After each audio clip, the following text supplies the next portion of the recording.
Hamlet 64, this play I've been doing, Hamlet in the style of a computer game. It's completely ridiculous, and it's loads of fun.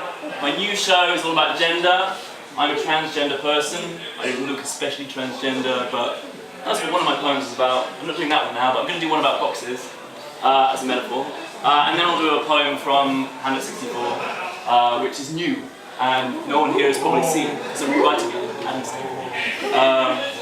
So this is called Boxes.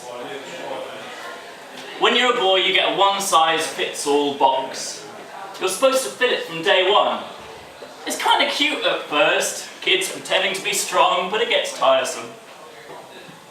If your body doesn't fit, bullies will squish you with fists and slurs. If your emotions are too big, don't worry, the whole of society will trim them with barbed words. When you're a girl, your box is pink and has flowers on it. There's no right way to fit into it. All the ways are wrong. The girl box was actually made by a bunch of guys who thought it looked nice but weren't very good at actually making boxes strong. Lots of women have torn up their boxes and made new ones so they can rest at ease. Oh, those guys did not like that, as they had spent themselves building those box-based fantasies. If you fit in the boy box, life treats you better on average, especially if there are no wars going on. And there are all these extensions available if you know the right people and come from the right class. You can get extensions for the girl box too, but you can only look at them because most girl boxes come with an impenetrable ceiling made of glass.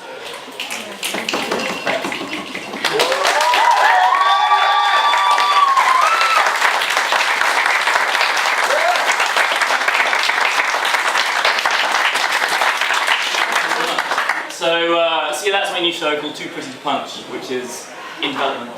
And this is from Hamlet 64. And it's a lot darker than the stuff that was in the show, but hopefully you like it. It's called Run, and it's all about escapism and gaming. Run! Run! Run! All I do is run from life, from death, from dying 1,000 times in my quest for success, leaping gaps, skipping traps, stepping on the heads of everyone that gets in my way. If life was really a game, I wouldn't be forced to play. I could run.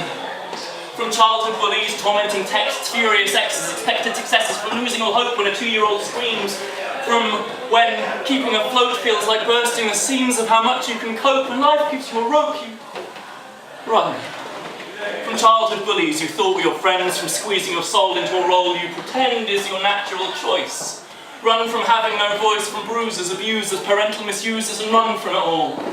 Into books, into dreams, to words, to work, to cinema screens, to jiving your feet as your hamstrings chop, your leg locks spring and your sprint muscles pop till your lungfuls are lactic, your soul cage bursts. Or run to feasting on work, drip your knuckles in words, smash your targets with fingers of steel-tipped hurt till your eye shields are dented, your claws numb with pain, your heart clock is broken and your sprint muscles lame. Then run into a tumble, fall, slide into a game. Tap dopamine to the brain.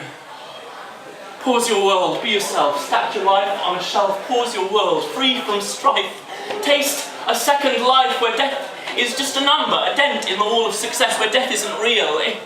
If death in games were real, every button pressed would explode, your house would collapse, your computer explode, well, wrong button, send your face through the screen, teeth in the circuits, glass shards in your spleen. Miss the ledge? Break your legs, burn your eyes, never see, plunge your hand in the cold, watch it blister and freeze. Real death isn't pretty. Real war isn't fun. Real trauma will scar you. Real loss will run. Run to a world where you can just be yourself. If you're the kind of person who likes killing people in your room, hunting pixels within loom, flying off with balloons, dodging birds as you saw, or carrying around a stolen broom, a top hat, and 15 specks of dust in case one day they help you to open up a locked door.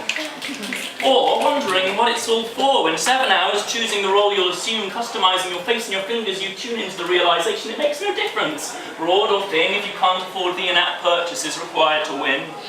Thank God Real life isn't such a farce where cheat codes cost an upbringing or depend on character class. Where invisible walls keep you on track rather than putting you in your place in the natural state of humanity as you blue in the face typing venom through a screen. Where winning the game changes nothing. Nothing you do, thought or deed seems to stem the flow of hatred from leaders who live to mislead and papers who love to bleed you dry. And you're left thumbing through false faces. Friends you never see, seeking scraps of hatred in the latest comment feeds. Till breathing the wilderness through a box in your basement feels like you're running free. All I do is run.